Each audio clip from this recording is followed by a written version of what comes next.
ભાઈઓ અને બહેનો, સવારે 7 વાગે ગાંધીનગરથી સુરત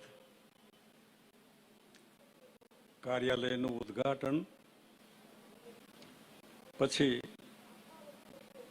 માનગઢ ચોકમાં સરદાર સાહેબની પ્રતિમાને નમન કરીને આપના વચ્ચે આવ્યા છે. હું થોડા દિવસ પહેલા સુરત હતો. એક સરસ મજાની સોસાયટી, જેમાં સરદાર સાહેબની પ્રતિમા આપણે પ્રવેશતાની સાથે દર્શન થાય એવા નટુભાઈ અને નરેન્દ્રભાઈ. નરેન્દ્રભાઈએ તો વડોદરાનો એમનો પ્રોગ્રામ કેન્સલ કરીને રોકાયા હતા અને કાર્યક્રમમાં જે ઉત્સાહ મળ્યો આપણને, ત્યારે થયું કે મહેનત કરવી જોઈએ તો પરિણામ આવશે. અહીં સુરત, લગભગ આખું સૌરાષ્ટ્ર એક નવું સુરત, નાના વરાછાન, મોટા વરાછાન, અહીં આશરો મળ્યો, રોજી મળી, રોટી મળી, પણ જે હાશ થવી જોઈએ એમાં એ પ્રોબ્લેમ છે. નરેન્દ્રભાઈએ કીધું એમ જાહેર જીવનમાં મહત્વાકાંક્ષા હોય, હોદ્દા ભોગવવાનું મન થાય, ઈચ્છા થાય, એ બધા મેં ભોગવી લીધા છે. પક્ષો બધા મેં ભીતરમાંથી જોયા છે, અંદરથી. પછી એમ કે હવે આ બહુ થઈ ગયું. આ ગુજરાતમાં મુખ્યમંત્રી છેલ્લું પદ કહેવાય તો તબિયતથી મુખ્યમંત્રી પદ શું કહેવાય, એ પ્રજાને વહીવટ કોને કહેવાય? વરસાદ હતો એ વર્ષે, ભયંકર પૂર સુરતમાં. હું એક પ્લેન લઈને આવેલો અને પાયલોટ કહે કે ના, નથી ઉતરે એવું. કીધું ભલે સુરતમાં સમાધિ થાય પણ ઉતાર કોઈ પણ હિસાબે. અને સવારમાં બધા પાણીમાં ઉભા ઉભા ગાંઠિયા ચાન ખાય છે સુરત. એટલે જે હોદ્દા, લાલચ, એ બધું પૂરું થઈ ગયું છે. અને જાહેર જીવનમાં આના માટે ન પડાય. આપણે આપણા માટે પડતા જ નથી. પબ્લિક લાઈફમાં, પંચાયત કરવામાં આપણે આપણા માટે નથી પડતા, પ્રજા માટે, લોકો માટે. અને એમાં કોઈ પાર્ટીને માધ્યમ બનાવવાનું હોય, જે તમને ગમતું હોય. કોઈ પાર્ટી નકામી ન હોય. દરેક પાર્ટી, કોંગ્રેસ હોય, એક્સ હોય, બીજેપી, એ પાર્ટી નકામી ન હોય. એના સંચાલક કોણ છે? બ્રાન્ડ ન્યૂ ગાડી હોય, ડ્રાઈવર ડફોર હોય તો નવી ગાડી તોડી નાખે. કોના હાથમાં પાર્ટી, એ મહત્વનું છે. બદમાશ લોકો, ગુંડા લોકો, જેને કોઈ વેલ્યુ ન હોય, એમના હાથમાં પાર્ટીનું સુકાન હોય ને પાર્ટીમાં સારા માણસોની અપેક્ષા રાખીએ તો આપણે મૂર્ખા છીએ કે આવી અપેક્ષા ના રખાય. આમની પાસે અમુક જ અપેક્ષા હોય, બીજી ન હોય. એટલે આ બધી પાર્ટીઓને હું ભીતરમાંથી ઓળખું છું. અને કોઈ પાર્ટીનો દુરુપયોગ જેને કહેવાય એ નથી કર્યો. પાર્ટીને આપ્યું છે બને એટલું. અને એમાં જ્યારે ફરવાની ટેવ બધે, જ્યાં જઈએ ત્યાં કંઈક કરો બાપુ, કેમ ચાલ્યા, મરી ગયા, કઈ ઠેકાણું નથી, કોઈ સામે નથી જોતું. હવે બધાય ફરિયાદ કરે તો હું કોને ફરિયાદ કરું? મારી ફરિયાદની કોઈ જગ્યા નથી રહેતી. નરેન્દ્રભાઈએ કીધું એમ પ્રજા હાઈકમાન્ડ, એવું મેં રાધનપુરમાં કીધેલું કે આ પ્રજા મારી હાઈકમાન્ડ છે, એ કેમ મારે કરો? અને પ્રજા એટલે કઈ પ્રજા? સરકાર કોના માટે? તમે સુરત ડાયમંડ રત્ન કલાકારો બધા આગેવાનનું સન્માન બી કર્યું આપણે. તમે મને સમજાવો કે જે સુરતના આજે ડાયમંડના બધા કરોડાધિપતિ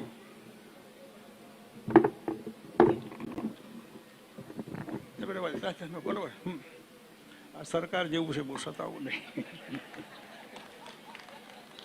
એ સૌરાષ્ટ્રનો ખેડૂત આજે નહીં તો 50 વર્ષ પહેલા, 60 વર્ષ પહેલા એને ક્યાં ડાયમંડ, કઈ બાજુ ડાયમંડ, શેનો ડાયમંડ, શેનું કાપડ, કઈ કાપડની મિલ, શેનું કન્સ્ટ્રક્શન, કયું બાંધકામ, કઈ કોલેજો. અહીં એકબીજા સાથે રહીને મહેનત કરીને કોઈ કરોડપતિ થયા, બીજા બધા ધીરે ધીરે આમ તેમ કરીને પણ સુખી થયા. એમાં આજનો રત્ન કલાકાર, આજનો સામાન્ય કાપડનો કારીગર, આજનો કન્સ્ટ્રક્શનમાં એ કારીગર, બીજો કારીગર, ત્રીજો કારીગર, જ્યારે વિશેષ પડે ત્યારે જે સ્કૂટરોની લાઈન લાગે એ બધા રત્ન કલાકારો. આ સરકાર એમના માટે છે, આ કરોડપતિઓ માટે નહીં. અદાણી અંબાણીને તો કોઈની જરૂર નથી. અધિકારીઓ એમના ઘેર જાય ને મંત્રીઓ એમના ઘેર જાય ને બધા. પ્રજા એટલે આ પ્રજા, જે પ્રજાને પ્રોટેક્શન જોઈએ, જે પ્રજાને હાશ જોઈએ, જે પ્રજાને એના બાળકો હોય તો એને સારું શિક્ષણ મળે, મા બાપ ઉંમર લાયક હોય ને દવાની તકલીફ હોય તો સારી આરોગ્યની એમને સારવાર મળે, બજારમાં જાય તો સલામતી મળે, લૂંટાય નહીં, એવી સરકાર જોઈએ. અને સરકાર બનાવનાર આપણે છીએ. તમે સરકાર બનાવો ને તમે ડરો, તમે બીક રાખો, તમને તકલીફ, તો રહેવા દો ને સરકાર બનાવી. આપણે સરકાર બીક લાગે સરકારની તો રહેવા દો ને, નહીં બનાવો ને. સરકારની બીક લાગે આ એક વિચિત્ર કહેવાય. સરકાર આપણે બનાવીએ અને બીક બી આપણે રાખવાની. એટલે લીડરનો મતલબ છે કે તમે હિંમતવાળા બનો. 1975માં ઇન્દિરાબેન કટોકટી નાખી એ વખતે મોરારજી દેસાઈએ નિર્ભય બનો, નિર્ભય બનો આવું સૂત્ર આપેલું. તો આ લીડર બનો. કોઈના બાપની સાડાબારી રાખવાની જરૂર નહીં. તું ઢાંકીને આપતો હોય તો ઉઘાડું આપજો, ને આપતો હોય તો ના આપતો. આવી સૌરાષ્ટ્રની સાહસિકતા, સૌરાષ્ટ્રનો કરંટ નહીં જવો જોઈએ. આ રીતે જો બિચારા બાપડા બનીને જીવવાનું હોય તો જીવવાનો મતલબ નથી. આપણે સમાની માણસો છીએ, આપણે સમાન જોઈએ.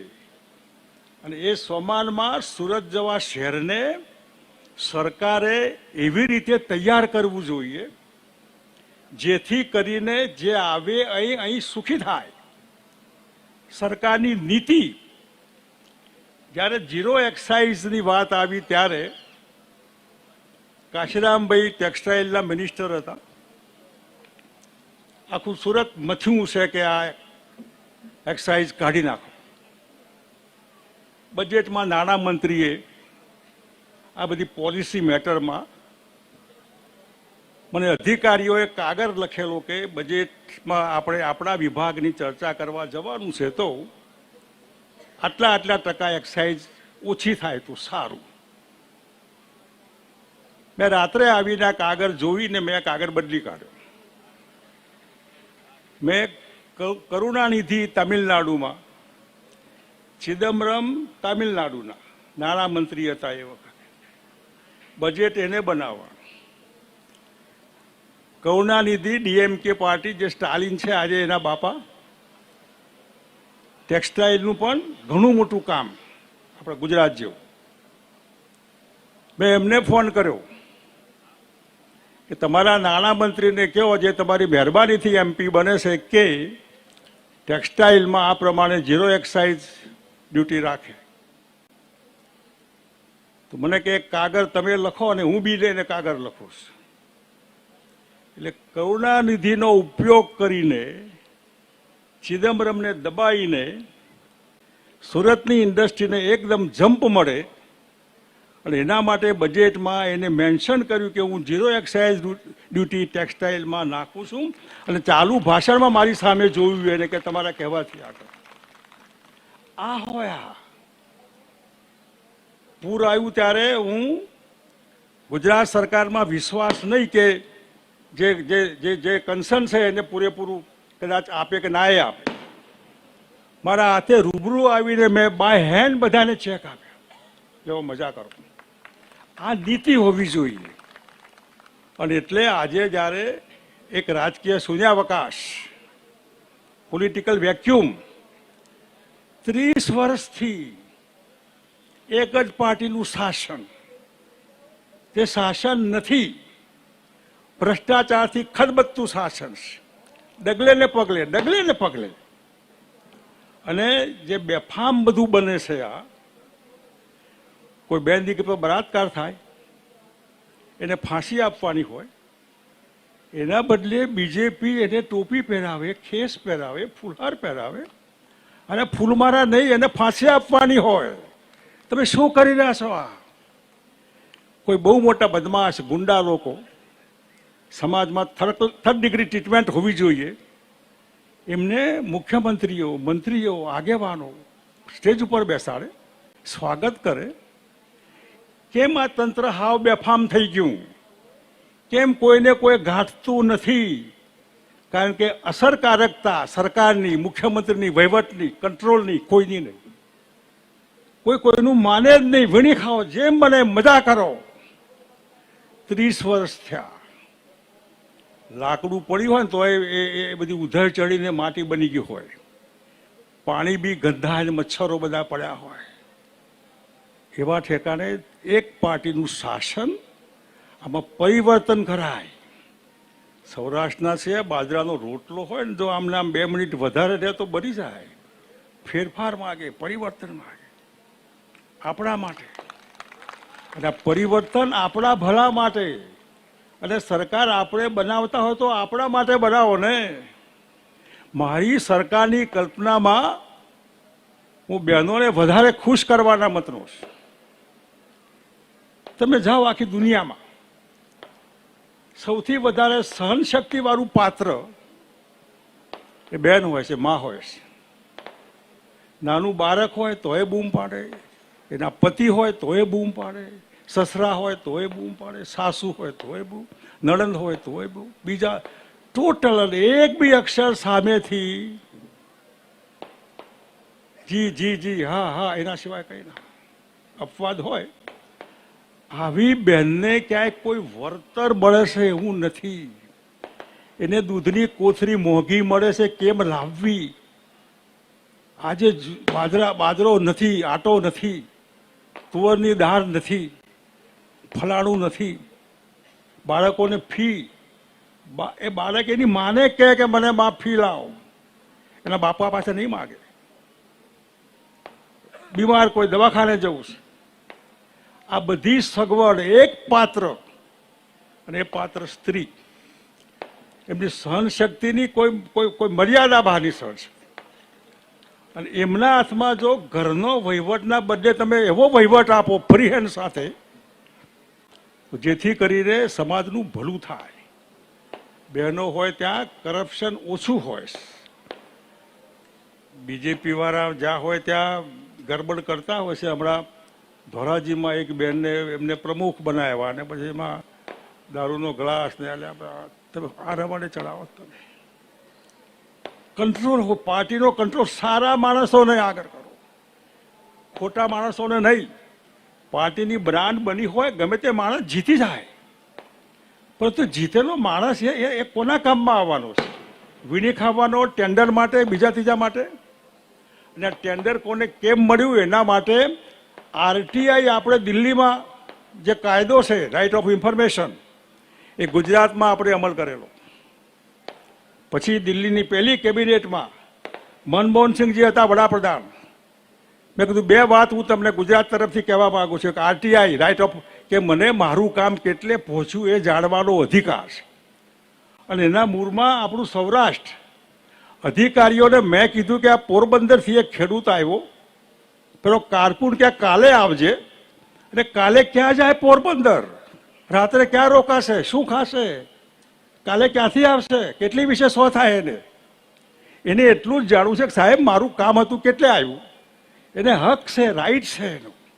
આ રાઈટ આપણે એને આપ્યો. અને આ ટેન્ડર આને કેમ મળ્યું એની પારદર્શકતા, ટ્રાન્સપરન્સી. આ પારદર્શકતા રસ્તામાં જનાને ખબર પડે કે આટલા આટલા કારણોસર આને આ કામ મળ્યું છે. એ વિધિ એની હોય. એટલું જ નહીં, સૌરાષ્ટ્ર, રાજકોટ અને અમદાવાદમાં લીંબડી અકસ્માતનું સેન્ટર, એને રાજકોટમાં હું કેબિનેટ લઈ ગયો. વિકેન્દ્રીકરણ, ડિસેન્ટ્રલાઇઝ ઇકોનોમી અને ડિસેન્ટ્રલાઇઝ એડમિનિસ્ટ્રેશન. વિકેન્દ્રીકરણ વહીવટ અને વિકેન્દ્રીકરણ જે હોવી જોઈએ વ્યવસ્થા, નાણાં ખાતું, એનો લાભ પ્રજાને થાય. એટલે એ રાજકોટમાં કારોબારીમાં સ્પેશિયલ 30 કરોડ રૂપિયા લીંબડીથી 15 કિલોમીટર આમ અને 15 કિલોમીટર આમ ડબલ રોડ. ગુજરાતમાં ડબલ રોડ નહોતા, આપણે ડબલ રોડ ચાલુ કર્યા. આપણી સરકાર ગઈ ને રોડ બની ગયો, એટલે 15 કિલોમીટરના એક છેડેથી ભાજપ પર એક ઉદઘાટન કર્યું, બીજા આવીને બીજા છેડેથી. એટલે ઉદઘાટન માટે ન હોય, લોકોના જીવ બચાવવા માટે આ રોડ છે, ઉદઘાટન માટે ન હોય. એવું મનુભાઈ કોટડિયા અને બધા સૌરાષ્ટ્રના ખેડૂતો, મગફળીની નિકાસબંધી હતી.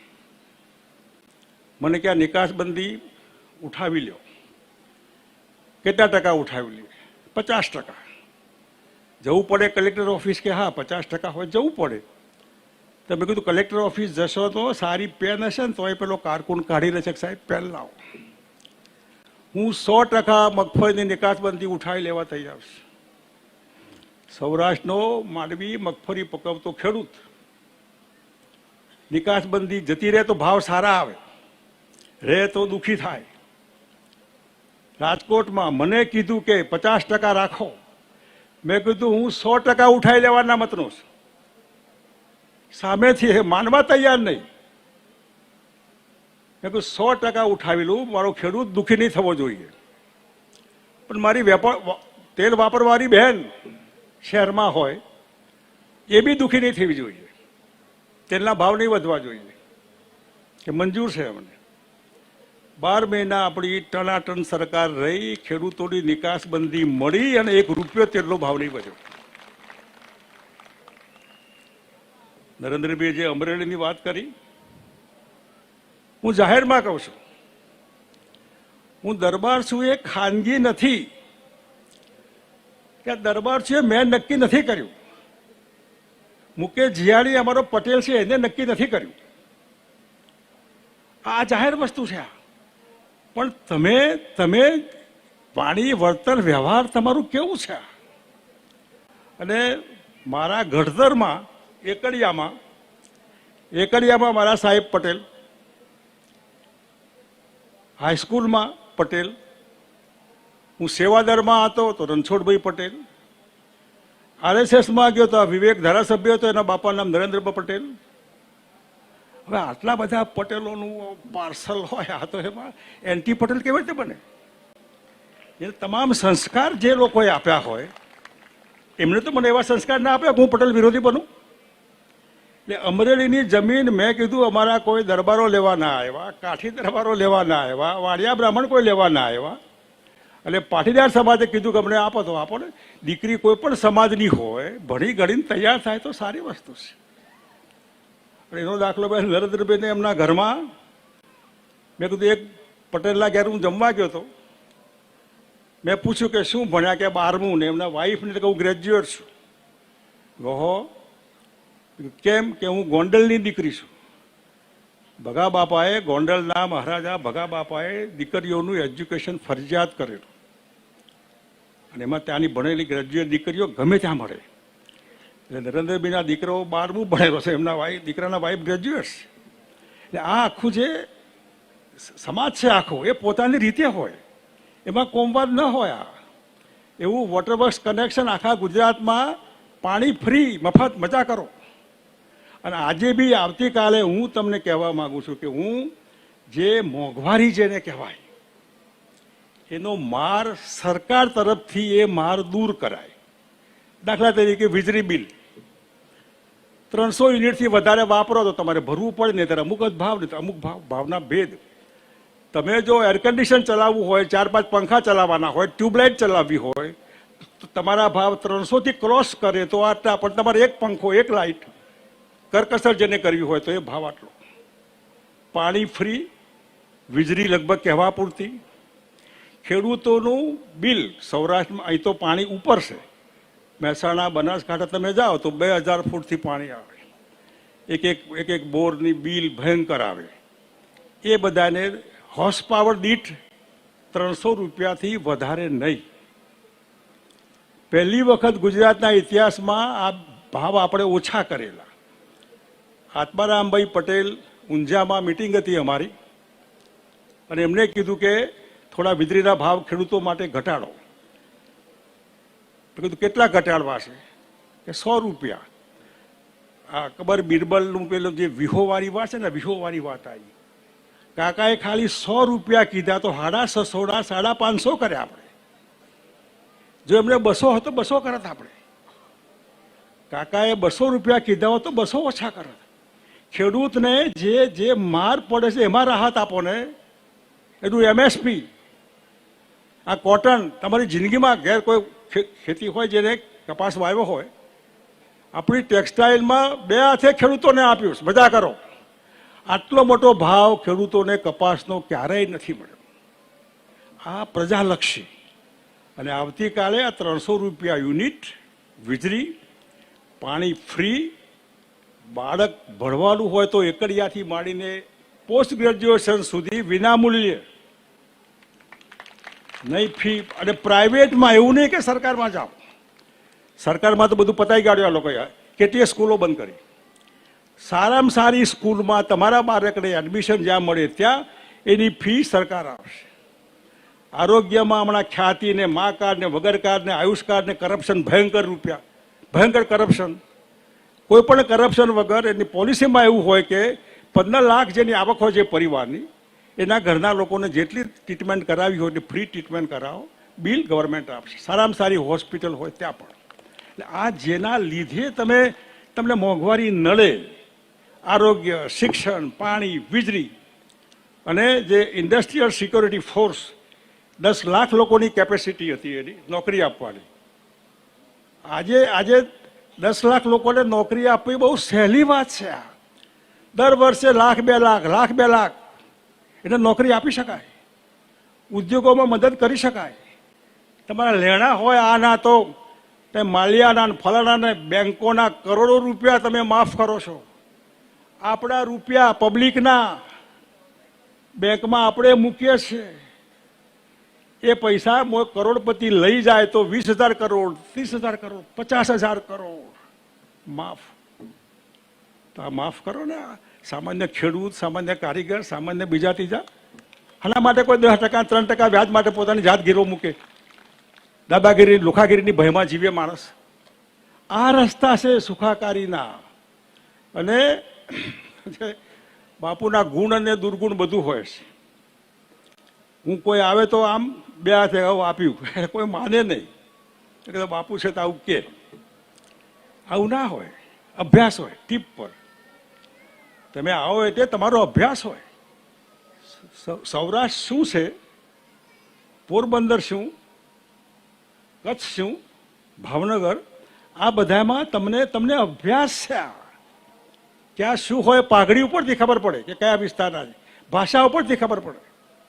અને એના આધારે જ્યારે ત્યાંથી ખબર પડે કે આ જોઈએ એમને, તો એમાં તમારે કોઈ પણ જાતની કરકસર વગર લિબરલી, સામાન્ય રીતે, હું અદાણી અંબાણીને માફ ન કરું, પણ આ અદાણી અંબાણી બધા બેઠા ને એમને 1 મિનિટમાં મજા કરો, હાશ અનુભવો.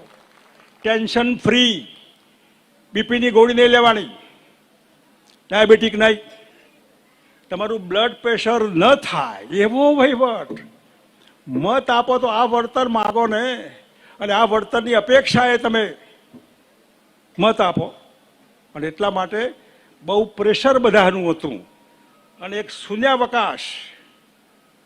રાહુલ ગાંધી એમ કહે કે મારી કોંગ્રેસ ફૂટેલી છે, તો સુરતમાં તો પાકું ફૂટેલી હતી. તમારા માણસો છે ને તમે કહો કે ભાજપ તો કાઢી મૂકો ને, પણ એ સમજણ નથી પડતી. વડો ઘરનો વડો માણસ કેવી રીતે ફરિયાદ કરે કે નકામો છે? અને એટલે એમને કોંગ્રેસનું કોઈ એ રહ્યું નથી અત્યારે.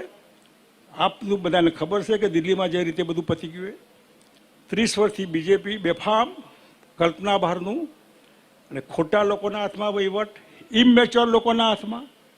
અને આમનાથી કોઈનાથી તમારે દબાવવાની જરૂર નથી. બાપુ બેઠા છે, ચિંતા નહીં કરવાની.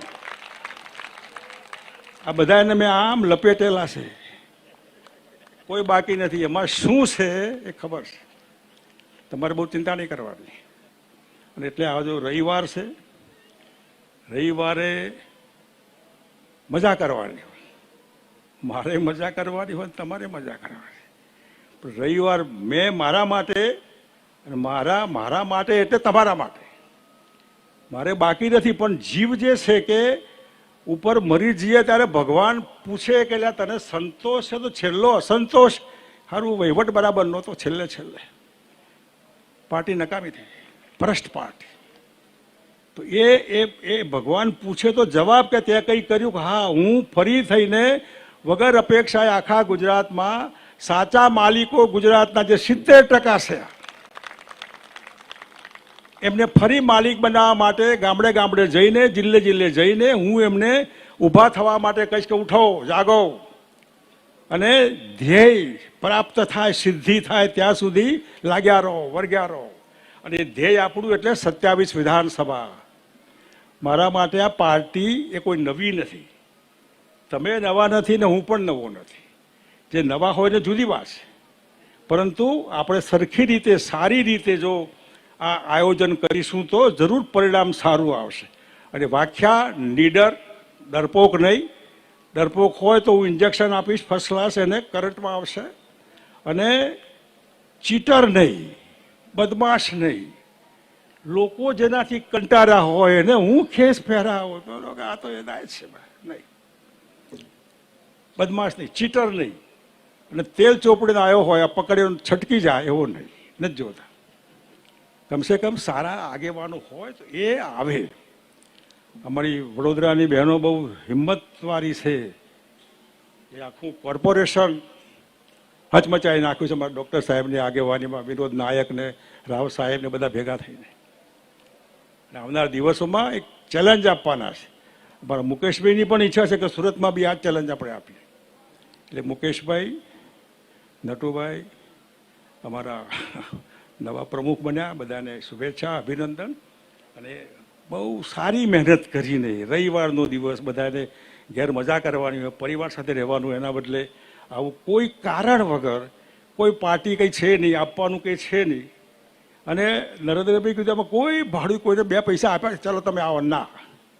આ પ્રેમના દિલના સોદા છે. એટલે તે આપ સૌ આવ્યા. અને આશા રાખું તમારી પાસે કે તમે સુરત નથી, તમે સૌરાષ્ટ્ર છો. આખા દેશના લોકો અહીં છે.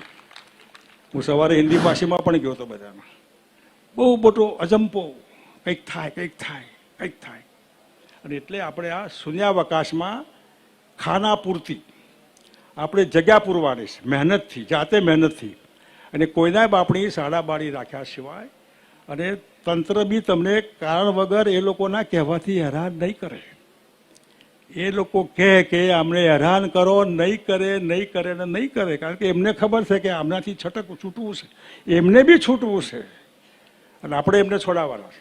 આપ સૌ આગેવાનો, ભાઈઓ અને બહેનો, આપનો આભાર માનું છું કે આપણે આવા રવિવારનો દિવસ, અમારા રજરાજસિંહે કીધું એમ, તમે જો અંબાજી જવાના હો, 40મી પેઢી છે એમની, અંબાજીની છે, મોટા અંબાજી. ક્યાંય લાઈનમાં ઊભા રહેવાનું કંઈ પ્રોબ્લેમ હોય તો બાપુ એક ફોન કરશે તો સીધા તમને ઘરદ્વાર સુધી લઈ જશે. એમની સાસરી જગન્નાથ ઓરિસ્સા જગન્નાથ મંદિરમાં એ પરિવાર સાથે જોડાયેલા છે. મારો ડૉક્ટર સાહેબ એ દવાખાનું દાંત આખા દેશમાં ફરવા નીકળેલા વચમાં બસ લઈને, અને દાંતનું દવાખાનું સાથે લીધેલું. ત્યાં લોકોના દાંત પાડે. મેં કીધું આ પાડોના બદમાશોના દાંત પાડો ને, જરા પાડવાના હોય ને.